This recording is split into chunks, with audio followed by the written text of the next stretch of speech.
Are you ready to dive into one of the trickiest parts of Bengali grammar? Welcome to Riyashat Teaches. Today we are tackling Banjan Sandhi, and trust me, by the end of this video you will feel more confident with it. Now a quick heads up, this video is a bit longer than usual, but that's because I'm covering the basics and 3 powerful yet simple techniques that will make solving Banjan Sandhi questions so much easier. আচ্ছা, প্রথমে কিছু প্রশ্ন করি ভিডিওটি শুরু করা যাক।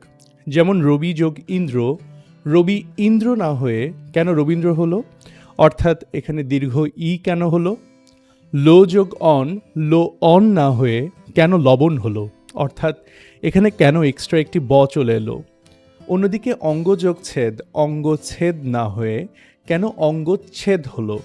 অর্থাৎ চয়ের সাথে এক্সট্রা ছ কিভাবে যোগ হয়ে গেল? আবার বাক যোগময়, বাকময় না হয়ে কেন বাংময় হলো? অর্থাৎ উঁও কিভাবে যোগ হয়ে গেল এখানে? বাংলা ভাষায় এভাবে হাজারটা উদাহরণ দেয়া যায়। আসলে কেন এমন হয়? এখানেই কিন্তু সন্ধির ডিসকাশনটি চলে আসে। তাহলে সন্ধি বলতে আমরা কি বুঝি? এটা নিয়ে একটু কথা বলি। সন্ধি শব্দের আসল অর্থ হলো মিক্স বা অ্যাডিশন। ব্যাকরণে সাধারণভাবে আমরা যা বুঝি তা হলো পাশাপাশি থাকা দুইটি শব্দের মধ্যে মিক্স করা, মিক্সচার অর অ্যাডিশন করাই হচ্ছে সন্ধি। অন্যভাবে আমরা বলতে পারি পাশাপাশি থাকা দুইটি শব্দের প্রথম শব্দের শেষ বর্ণ এবং দ্বিতীয় শব্দের প্রথম বর্ণের অ্যাডিশন করাই হচ্ছে সন্ধি। যেমন এখন যদি আমি বলি গীত যোগ অঞ্জলি ইকুয়ালস গীতাঞ্জলি, তাহলে আমরা দেখতে পারি প্রথম শব্দ হচ্ছে গীত, ত অর্থাৎ এর শেষে একটা অ আছে, গীত। দ্বিতীয় শব্দ হচ্ছে অঞ্জলি, অ। এখানে একে অপরের ইনফ্লুয়েন্সে এটা হয়ে গেল গীতাঞ্জলি, কারণ সন্ধির নিয়ম অনুসারে স্বরেয় যোগ স্বরেয় সমান স্বরে আ হয়। এটা যেমন স্বরসন্ধির একটি উদাহরণ। আমরা যদি ব্যঞ্জন সন্ধির দিকে তাকাই তাহলে দেখব আচ্ছাদিত ইকুয়ালস আ যোগ ছাদিত, অর্থাৎ এখানে আ এবং ছ এর ইনফ্লুয়েন্সে কিন্তু আচ্ছা হয়ে গেছে। আবার বিসর্গ সন্ধিও কিন্তু আছে, যেমন নিশ্চয় ইকুয়ালস নি যোগ চয়। এখানে বিসর্গ এবং চ একসাথে নতুন করে অ্যাড করলো তালেবস্যকে, হয়ে গেল নিশ্চয়। এখন স্বাভাবিকভাবেই একটি প্রশ্ন মনে আসে, কেন এমন হচ্ছে? উত্তরটা হলো উচ্চারণের সুবিধার জন্য। যেমন লো যোগ অন ইকুয়ালস লো অন যদি হতো, উচ্চারণে কিন্তু খুব অসুবিধা হতো, লো on low on low on. কিন্তু যদি বলো লবণ, খুব সহজে কিন্তু বলে ফেলতে পারি আমরা। আবার খাওয়া ইকুয়ালস খা যোগ আ, হওয়া কিন্তু উচিত ছিল খা আ, সাউন্ডস ভেরি আনকমফোর্টেবল। এখন যদি বলে ফেলি খাওয়া, খুব আয়েশ করেই কিন্তু আমরা বলে ফেলতে পারি। তাহলে শব্দগুলোয় কেন এমন চেঞ্জ হচ্ছে? এর প্রকৃত কারণ হলো শত শত বছর ধরে মানুষ উচ্চারণের সুবিধার জন্য এভাবেই উচ্চারণ করে এসেছে, যার কারণে শব্দের মূল গঠন থেকে সরে শব্দের গঠন এখন অনেক পরিবর্তিত হয়ে গেছে। মোটামুটিভাবে আমরা বলতে পারি সন্ধি 3 প্রকার: স্বরসন্ধি, ব্যঞ্জন সন্ধি এবং বিসর্গ সন্ধি। আমাদের আজকের ক্লাসটি মূলত ব্যঞ্জন সন্ধি নিয়ে। তাহলে ব্যঞ্জন সন্ধি কাকে বলে? চলো স্ক্রিনে চলে যাই। আমি এখানে একটি ডেফিনিশন দিয়েছি, খুব সহজ ডেফিনিশন। ব্যঞ্জন সন্ধি কাকে বলে? ব্যঞ্জন সন্ধি হচ্ছে মূলত ব্যঞ্জন বর্ণের সাথে স্বরবর্ণ অথবা ব্যঞ্জন বর্ণের মিলন। ব্যঞ্জন সন্ধি হলো ব্যঞ্জন বর্ণের সাথে স্বরবর্ণ বা ব্যঞ্জন বর্ণের মিলন অথবা অ্যাডিশন অথবা মিক্সচার। এখন স্বাভাবিকভাবে আরেকটি প্রশ্ন আসে যে স্বরবর্ণ কি এবং ব্যঞ্জন বর্ণ কি? আমি বিশ্বাস করি যে আমার অধিকাংশ স্টুডেন্টরাই আসলে স্বরবর্ণ এবং ব্যঞ্জন সম্পর্কে একটি ভালো ধারণা রাখে। তারপর একটু ব্রিফলি বলে দিই, এখানে আমি লিখে রেখেছি স্বরবর্ণ হচ্ছে এই মোট 11টি: স্বরেয় স্বরেয়া, রস্বই দীর্ঘই, রস্ব দীর্ঘ রি, এ ওই ও ও, এই 11টি হচ্ছে স্বরবর্ণ। আর আমি যদি ব্যঞ্জন বর্ণের কথা বলি, এই ক থেকে চন্দ্রবিন্দু পর্যন্ত এগুলো সবগুলোই হচ্ছে ব্যঞ্জন বর্ণের অংশ। কিন্তু এখানে একটি ব্যাপার আছে, তোমরা সবাই একটু লক্ষ্য করলে দেখবে যে ক থেকে ম পর্যন্ত আমি একটু আলাদা করে রেখেছি। কেন আলাদা করে রেখেছি তারও একটি আলাদা ডিসকাশন আছে, আমরা যখন সেই ডিসকাশনে ঢুকবো তখন কথা বলবো। Before proceeding to the next phases of this class, please memorise this স্বরবর্ণ এবং ব্যঞ্জন বর্ণ, প্লিজ। আদারওয়াইজ তোমাদের জন্য ব্যঞ্জন সন্ধি বোঝাটা খুব ডিফিকাল্ট, বিকজ এই বর্ণগুলো নিয়ে একটি ফান্ডামেন্টাল নলেজ না রেখে সন্ধি শেখাটা আসলে খুব বোকামি। তাহলে অবশ্যই স্বরবর্ণ এবং ব্যঞ্জনবর্ণ খুব ভালোভাবে মুখস্থ করে এসে তারপর এই ক্লাসের বাকি অংশটুকু দেখবে। এবং আরেকটি ব্যাপার বলে রাখি, ব্যঞ্জনবর্ণের এই ক থেকে ম পর্যন্ত খুব ভালোভাবে মনে রাখাটা খুব জরুরি। কেন, সেটি আমরা আসছি একটু পরে। তাহলে আমাদেরকে ডেফিনিশন যেটা বলছে, ব্যঞ্জন সন্ধি হলো ব্যঞ্জনবর্ণের সাথে স্বরবর্ণ বা ব্যঞ্জনবর্ণের মিলন। আমি এখানে এই ব্যাপারগুলোকে আবার একটু আলাদাভাবে ভেঙে বলেছি, অর্থাৎ ব্যঞ্জনবর্ণ যোগ স্বরবর্ণ, ব্যঞ্জনবর্ণ যোগ ব্যঞ্জনবর্ণ কিভাবে হচ্ছে আমরা এই ব্যাপারটা একটু বুঝি। আমরা যে কোনো একটি এক্সাম্পল নেই, যেমন সদানন্দ।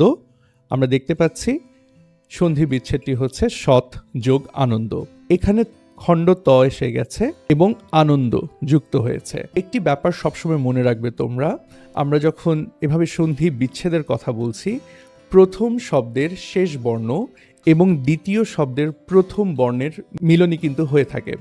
তাহলে সদানন্দ সমান সৎ যোগ আনন্দ, সতের খণ্ড ত এবং আনন্দের আ, এই দুটো লেটার, দ্যাট মিনস এই দুটো বর্ণকে যদি আমি একটু দেখি, খণ্ড ত হচ্ছে ব্যঞ্জন বর্ণের উদাহরণ, আনন্দর স্বরে আ হচ্ছে স্বরবর্ণের উদাহরণ। আমরা যদি একটু আবার লিস্টের দিকে যাই, আমরা দেখতে পাচ্ছি এই খণ্ড ত ব্যঞ্জন বর্ণের অংশ এবং স্বরে আ স্বরবর্ণের অংশ। এভাবে আমরা কিন্তু খুব সহজে বুঝতে পারি যে এটা ব্যঞ্জন সন্ধির কথা বলা হচ্ছে। এর পরের উদাহরণটি দেখি, বাগিশ ইকুয়ালস বাক যোগ ইশ। Strategy is basically the same. Bagish equals বাক যোগ ইশ, তাহলে আমার ক আসছে এখানে প্রথম শব্দের শেষে ক এবং দ্বিতীয় শব্দের শুরুতে দীর্ঘ ই। ক হচ্ছে আমার ব্যঞ্জনবর্ণ, দীর্ঘ ই হচ্ছে আমার স্বরবর্ণ, দুটো মিলে হয়ে গেল বাগিশ। তাহলে বাগিশ হচ্ছে একটি ব্যঞ্জন সন্ধির উদাহরণ।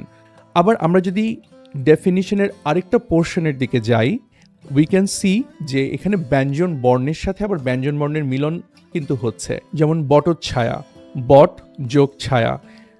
Strategy is again the same. বট প্রথম শব্দ, ট হলো ব্যঞ্জন বর্ণ, ছায়া ছ হলো ব্যঞ্জন বর্ণ। তাহলে ব্যঞ্জন বর্ণ এবং ব্যঞ্জন বর্ণ মিলে বটচ্ছায়া হচ্ছে। তাহলে বটচ্ছায়া এটি হচ্ছে একটি ব্যঞ্জন সন্ধি। আই হোপ ব্যঞ্জন সন্ধির ডেফিনিশনটি তোমাদের কাছে এখন ক্লিয়ার। অর্থাৎ ব্যঞ্জন বর্ণের সাথে স্বরবর্ণ অথবা ব্যঞ্জন বর্ণের সাথে ব্যঞ্জন বর্ণের যে মিলন, এটি হচ্ছে ব্যঞ্জন সন্ধি।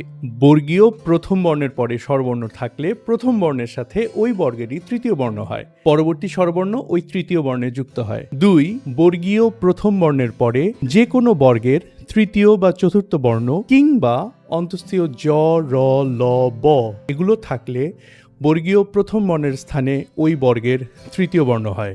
ওকে ওকে ওকে, I know you haven't understood anything. So আমাদের গোল হচ্ছে যে কোনো কিছুকে আমরা খুব সিম্পল ভাষায় বলবো। এ ধরনের বুকিশ রুলসে আমরা আসলে যাব না।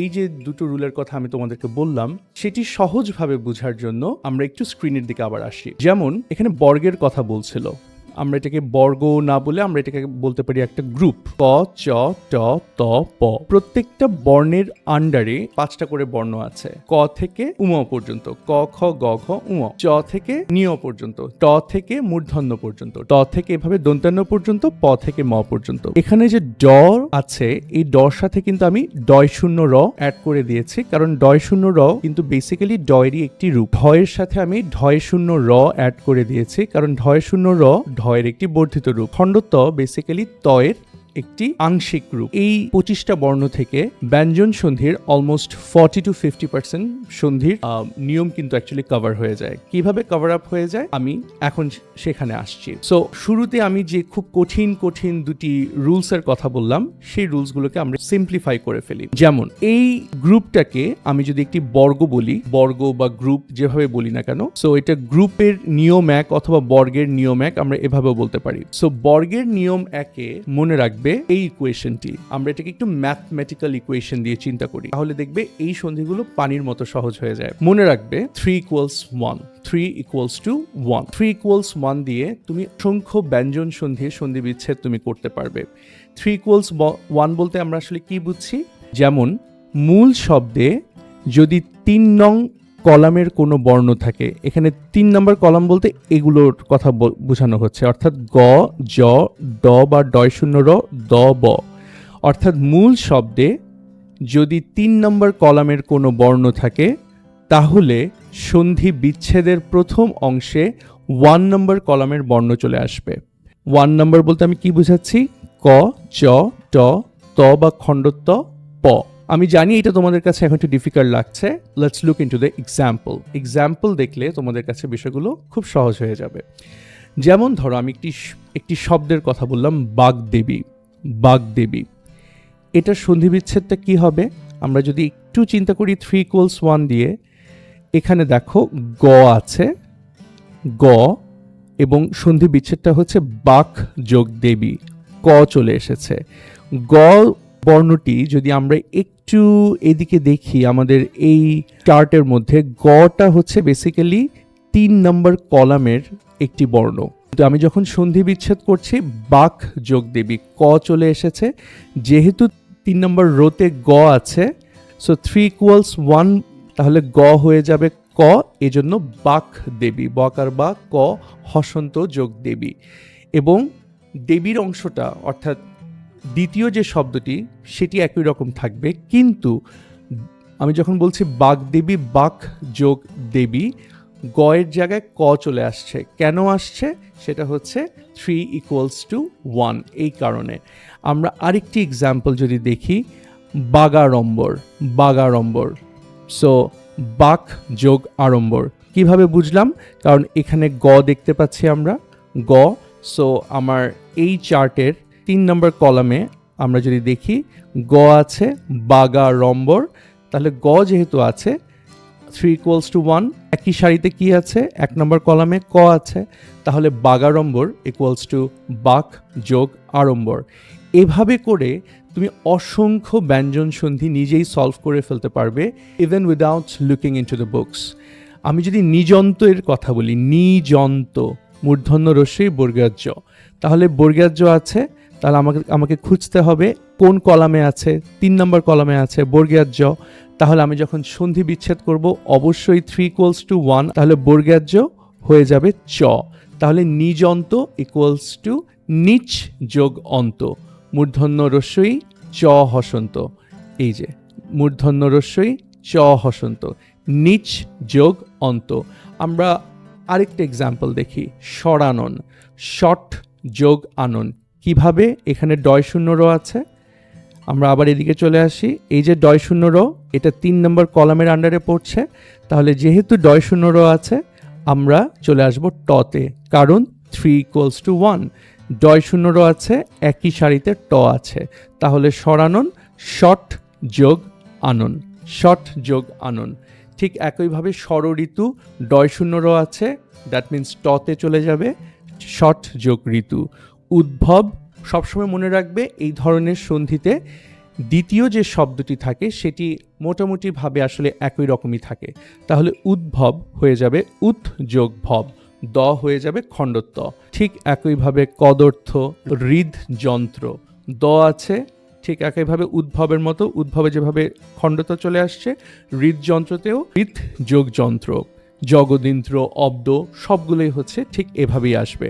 আমরা যদি একটু পাস্ট পেপারের দিকে খেয়াল করি, এই রুলস থেকেই কিন্তু ও লেভেলসে অসংখ্যবার প্রশ্ন এসেছে। যেমন দিগন্ত, দিক যোগ অন্ত, এটা 2023 ও লেভেলসের মে জুনের যে কোয়েশ্চেন সেখান থেকেই আমি পিক করেছি। দিগন্ত, দিক যোগ অন্ত, তাহলে গ আছে, আমরা আবার এদিকে চলে আসি, গ যেহেতু আছে 3 = 1 আমরা জানি, গ হয়ে যাবে ক, তাহলে দিগন্ত হয়ে গেল দিক যোগ অন্ত। ষড়যন্ত্র, ষড়যন্ত্র হয়ে যাবে শট যোগ যন্ত্র। কেন? আমরা জানি ডয় শূন্য র হয়ে যাবে ট, এই যে ডয় শূন্য র হয়ে গেল ট। If you found this video helpful and would like a copy of the notes on Banjan Shundi, I've got you covered. Just provide your email using the link in the description and I'll send the notes directly to you. খুব সহজ না? চলো আমরা এবার বর্গের নিয়ম 2 তে চলে আসি। ঠিক 3 = 1 এর মতো আমরা এখন আরেকটি ইকুয়েশন সাজাই। 3, 5 or 5, 5 = 1 + 5। আমরা এক্সাম্পল এবং এক্সপ্লেনেশন যখন দেখব তখন জিনিসটা আমাদের জন্য খুব ইজি হয়ে যাবে। মনে রাখবে এই ধরনের ব্যঞ্জন সন্ধিতে অধিকাংশ সময় যুক্ত বর্ণ থাকে। মূল শব্দে যদি 3 অথবা 5 অথবা 5, 5 কলামের কোনো বর্ণ থাকে তাহলে বিচ্ছেদের অর্থাৎ সন্ধি বিচ্ছেদের প্রথম শব্দে 1 এবং দ্বিতীয় শব্দে 5 কলামের কোনো একটি বর্ণ হবে। ধরো বাংময়, এটা হচ্ছে আমার মূল শব্দ।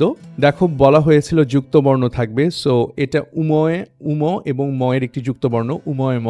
বাংময় মূল শব্দকে যখন আমি সন্ধি বিচ্ছেদ করছি আমার হয়ে যাবে বাক যোগ ময়। কেন বাক যোগ ময়? এই বর্ণটি আমরা যদি এই লিস্টে দেখি 5 নম্বর কলামের মধ্যেই আছে। আবার ম এই বর্ণটিকেও যদি আমি দেখি এটাও 5 নম্বর লিস্টে আছে। সো এই যে দেখো 5 5, সো এটা আমার এই রুলসে যাচ্ছে। যদি এই রুলসে চলে যায় সবসময় মনে রাখবা এই যে প্রথম যে 5টি অর্থাৎ উমো, এখানে উমো কিন্তু হচ্ছে প্রথম 5, ম হচ্ছে সেকেন্ড 5। প্রথম 5টা always will be replaced with number 1। এই যে বাংময় প্রথম যে উমো এটা রিপ্লেস হয়ে যাবে 1 এর সাথে। সো 1 এ কি আছে? ক। এজন্যই বাংময় এই সন্ধি বিচ্ছেদটা যখন আমি করছি এটা হয়ে গেল বাক। কেন? কারণ উমো হয়ে গেল ক। 5 দেখো এই ইকুয়েশনটা থেকে 5 কিন্তু 5ই থেকে যাবে, সো 5 এই ব্যাপারটি অপরিবর্তিত থাকবে। বাংময় ইকুয়ালস বাক যোগময়। আমরা আরেকটি এক্সাম্পল দেখি, যেমন ধরো মৃন্ময়। সো এটাও দেখো দন্ত্যান্ন ম, দন্ত্যান্ন 5 নম্বর কলামে আছে, ম এটিও 5 নম্বর কলামে আছে। সো দুটি যখন 5 নম্বর কলামে আছে, সো দ্যাট মিনস এটা 5 5 এই ইকুয়েশনে যাচ্ছে। So 5 5 equals 1 plus 5। এখানে প্রথম যে বর্ণটি অর্থাৎ দন্ত্যান্ন মৃন্ময় দন্ত্যান্নয় ম, তাহলে এই দন্তন্যটি রিপ্লেস হয়ে যাবে 1 নম্বরের সাথে। 1 নম্বর কোনটি? সেটা হচ্ছে ত বা খণ্ডত্ব। অধিকাংশ সময় আমরা এই সমস্ত ক্ষেত্রে খণ্ডত্বই ব্যবহার করি। তাহলে মৃন্ময় এটা হয়ে যাবে মৃত, দন্ত্যান্ন হয়ে যাবে খণ্ডত্ব, কারণ 5 will be replaced by number 1। দন্ত্যান্ন হয়ে যাবে খণ্ডত, এটা হয়ে যাবে মৃত যোগ ময়টা ময়ের মতোই থেকে যাবে, কারণ 5 উইল বি 5 এর কোনো চেঞ্জ হবে না। সো মৃন্ময়ের সন্ধি বিচ্ছেদটা যদি আমরা দেখি এটা হয়ে যাবে মৃত যোগময়। চিন্ময় ঠিক একইভাবে চিত যোগময়। জগন্নাথের কথা বলি তাহলে কি হবে? দেখো দন্ত্যান্ন দন্ত্যান্ন এটাও 5 5 এভাবে আসছে, তাহলে জগন্নাথ হয়ে যাবে জগৎ যোগনাথ।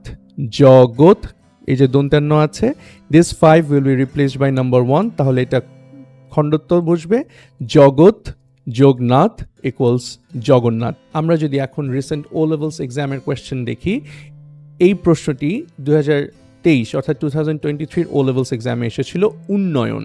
এই উন্নয়নটা কিন্তু একটু আনকমন সন্ধি বিচ্ছেদ, দন্ত্যান্ন দন্ত্যান্ন। তাহলে প্রথম যে দন্ত্যান্ন সেটা কি হয়ে যাবে? আমরা যদি একটু আবার এদিকে তাকাই, খণ্ডত্ব।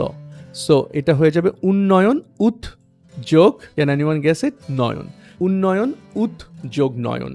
সো অলওয়েজ মনে রেখো 3 5 or 5 5 ইকুয়ালস 1 প্লাস 5। এটি হচ্ছে বর্গের নিয়ম 2। এখন তোমাদের জন্য দুটি এক্সারসাইজ আছে, তোমরা অবশ্যই এই দুটো সন্ধি বিচ্ছেদ করে কাইন্ডলি কমেন্ট বক্সে লিখবে।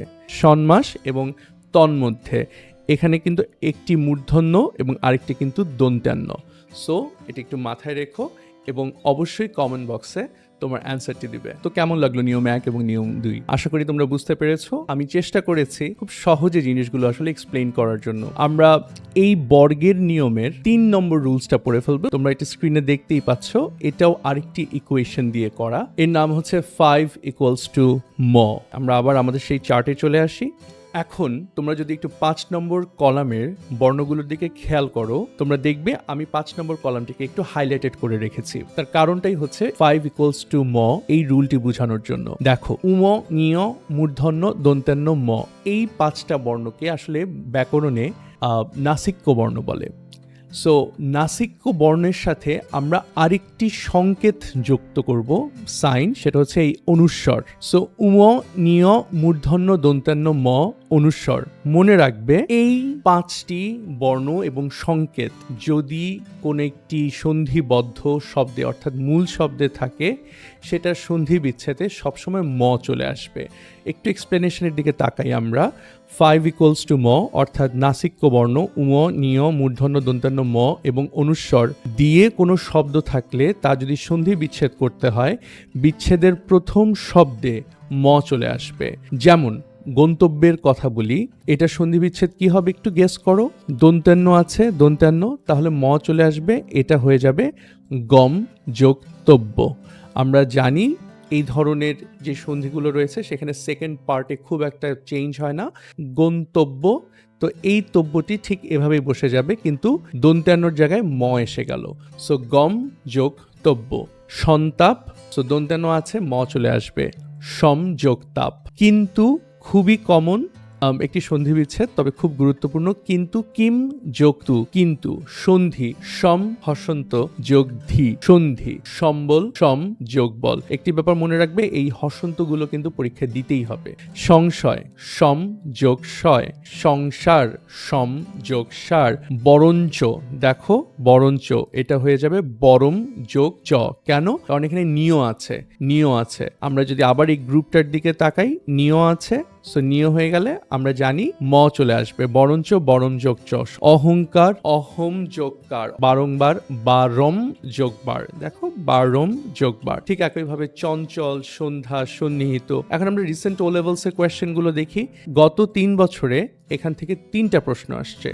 অঙ্কন উম ক অম যোগ কন, সঞ্চয় সম যোগ চয়, সংস্কার সম যোগ কার। আমরা যদি এই সিম্পল একটি ইকুয়েশন মাথায় রাখি 5 ইকুয়ালস টু ম, আমাদের জন্য এই সন্ধি বিচ্ছেদগুলো পারা একদমই সহজ। এখন তোমাদের জন্য কি হোমওয়ার্ক, তোমরা এই শব্দগুলোর সন্ধি বিচ্ছেদ কমেন্ট বক্সে কাইন্ডলি জানাবে। অহংকার কি হবে, সংকীর্তন কি হবে, সংঘাত কি হবে, কিন্নর কি হবে। তাহলে আমরা যদি আজকের ক্লাসের একটি সামারি করি, আমরা বেসিক্যালি 3টি রুলস পড়েছি। একটি হচ্ছে 3 ইকুয়ালস টু 1, একটি হচ্ছে 3 5 or 5 5 ইকুয়ালস টু 1 plus 5, এবং আরেকটি হচ্ছে 5 equals to mo. And that wraps up our lesson on Banjan Shandhi. I hope you found this session helpful and feel more confident about tackling this topic. Remember, understanding these rules is key to mastering Bangla for your O-levels exam. So keep practicing and revisiting the concepts we have covered today. If you enjoyed this video and learned something new, please give it a thumbs up. Don't forget to subscribe to Riesha Teaches so you don't miss any future lessons in this series.